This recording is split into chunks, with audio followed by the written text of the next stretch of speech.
This is the Ukrainian, this is the interview that Vice conducted with Zelensky, by the way, where they asked some interesting questions. Right now, we are with President Volodymyr Zelensky in Kyiv, Ukraine. Isn't this whole bioweapon thing just something to distract from what's actually happening in this war? Even China's asking for proof, but it doesn't even matter because we're talking about this now instead of bombings. I mean, no, we're still talking about bombings. I think, dude, Faustini, I said this exact same thing. I agree with you.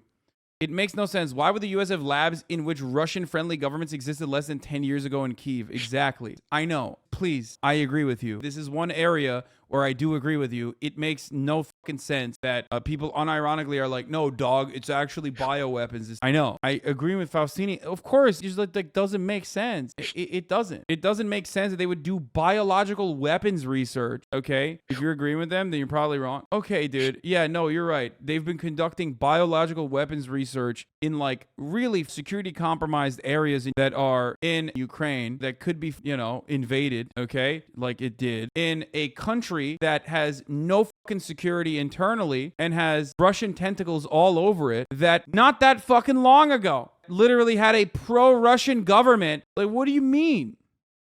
We've been brought here to do an interview with the president. They haven't told us the location, and hopefully we'll be able to talk to him about the current situation of the fight. And for the record, remember, like, I have been a big time arguer, I guess, big time dissenter of the idea that like China has biological weapons that they were working on, dumb shit like that. And COVID is one of those biological weapons. And I think I have an even-handed take on this. So just remind yourself of that reality. Here in Ukraine.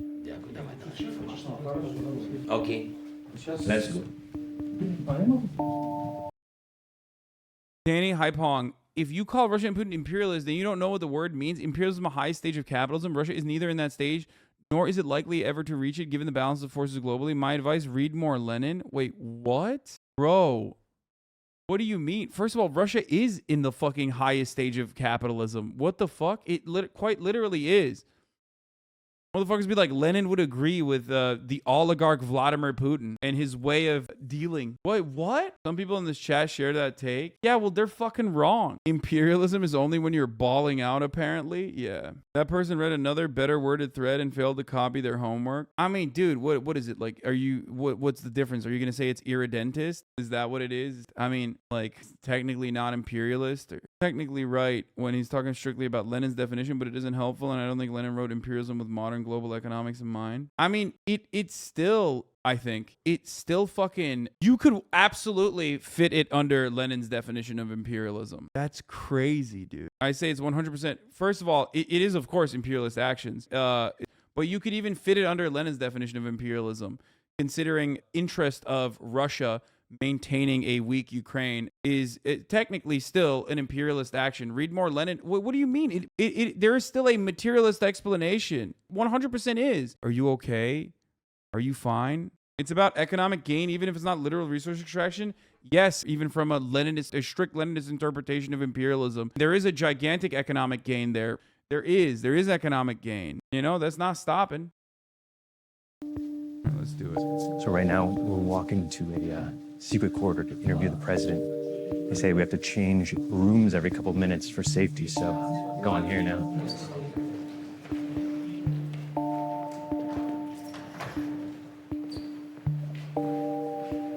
Okay, let's sit.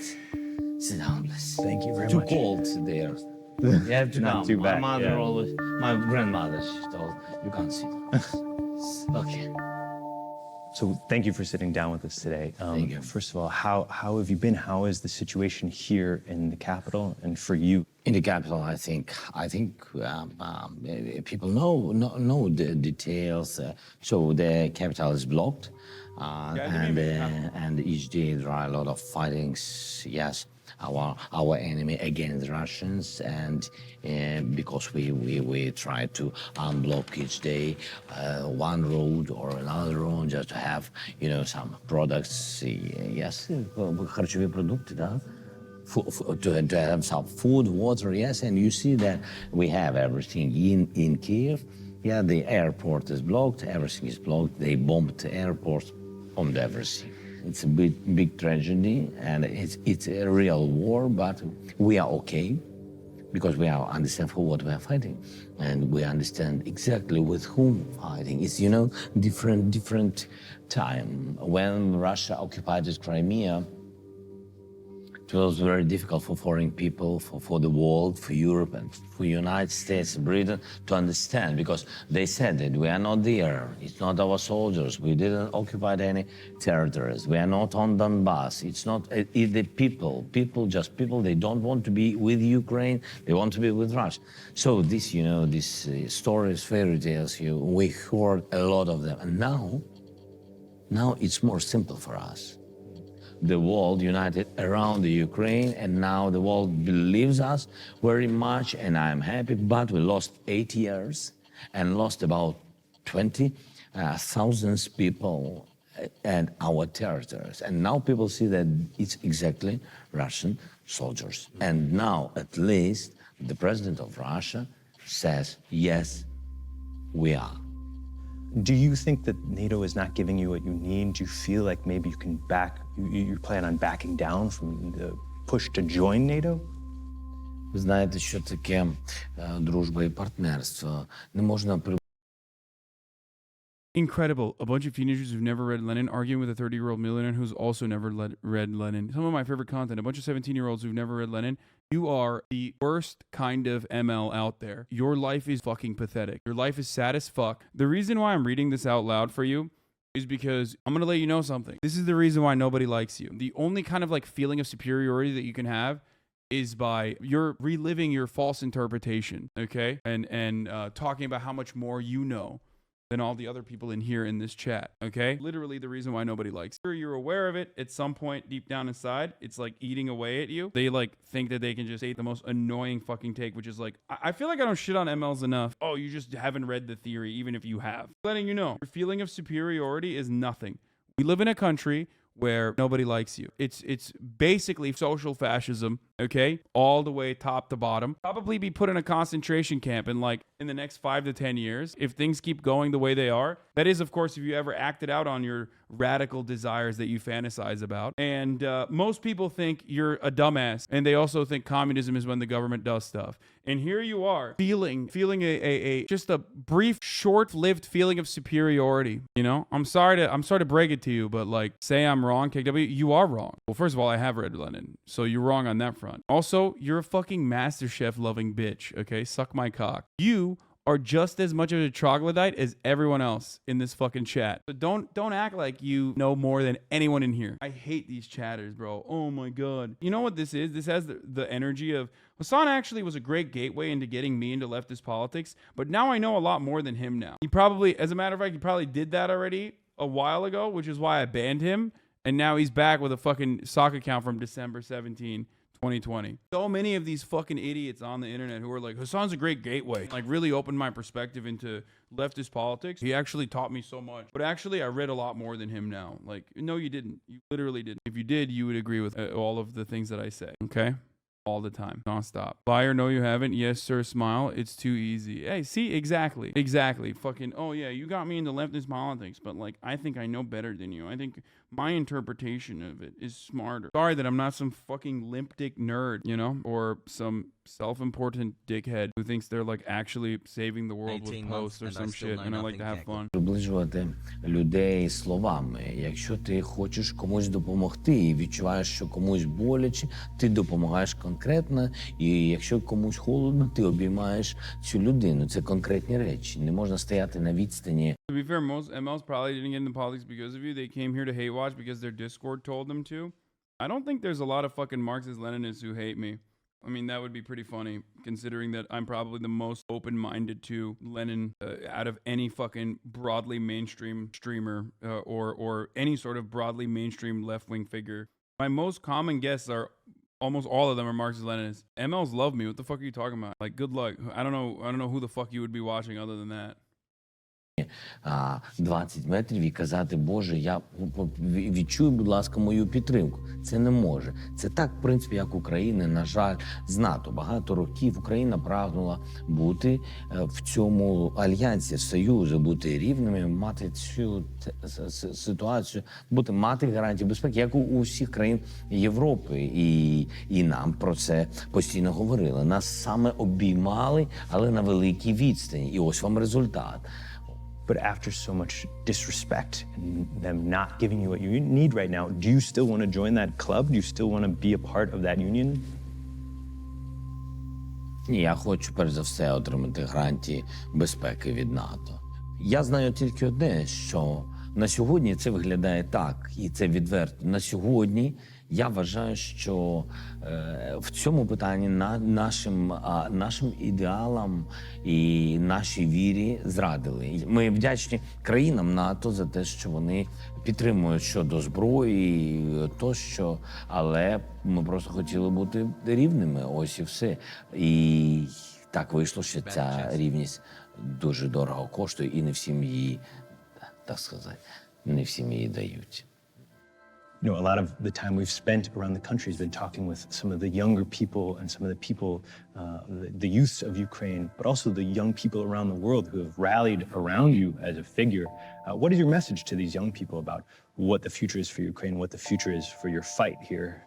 Я не можу нічого побажати цим людям, тому що ці люди, вони повноцінні, свободні і дуже сильні. І всі перемоги, всі витримати все, пройти скрізь вогонь, воду, як то кажуть. І саме завдяки таким людям і стоїть цей світ, і є справедливість. Тож я хочу їм побажати, нема що побажати, вони круті, я їм бажаю не змінюватись. It's been almost 2 weeks now fighting, and the Ukrainian forces have been The 14th day. The 14th day now, and the Ukrainian forces have been fighting very well. How long do you think they will be able to hold out without the support of foreign nations like NATO nations? Вони вже герої. Я знаю, що вони хочуть боротися до останнього солдата, до останнього військового.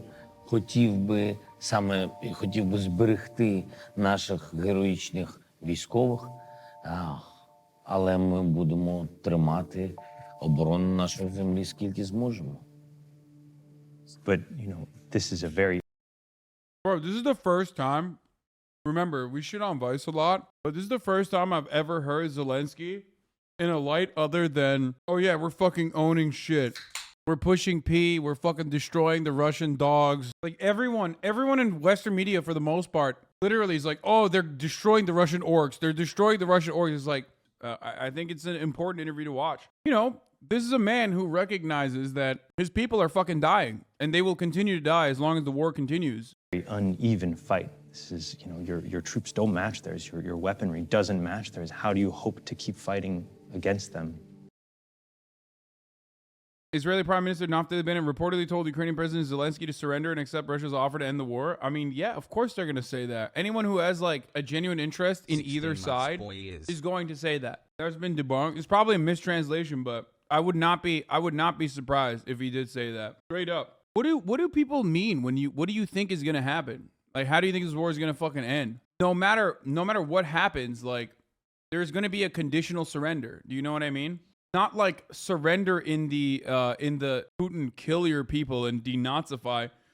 Conditional surrender in the sense that like there's an understanding on either side that like Russian soldiers leave the territories, okay, and there are concessions made, and there's no longer shelling, or there's no longer other hostility, or Ukraine continues down the Afghanistan path, which is probably what's going to keep happening.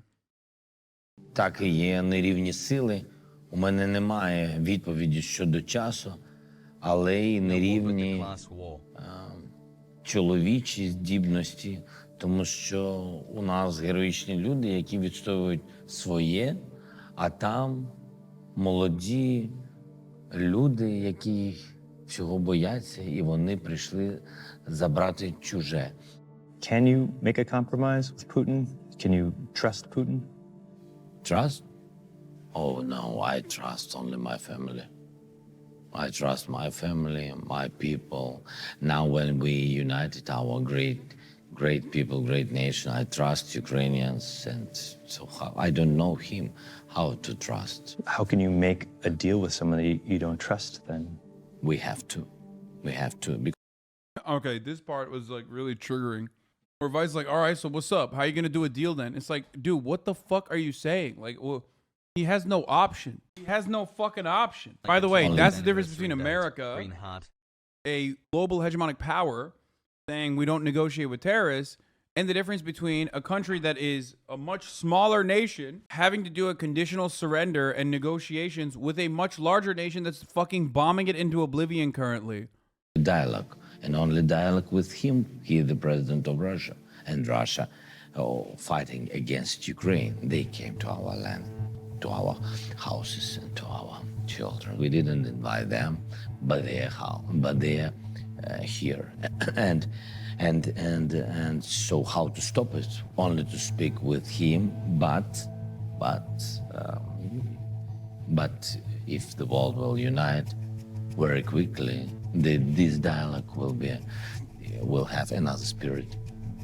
So what would be your message to President Vladimir Putin right now? Right now, stop the war, begin to speak. That's it. And what if he doesn't?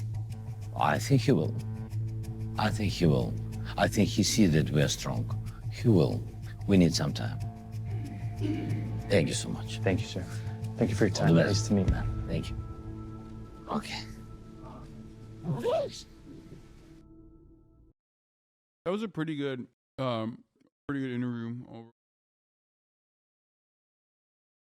Over.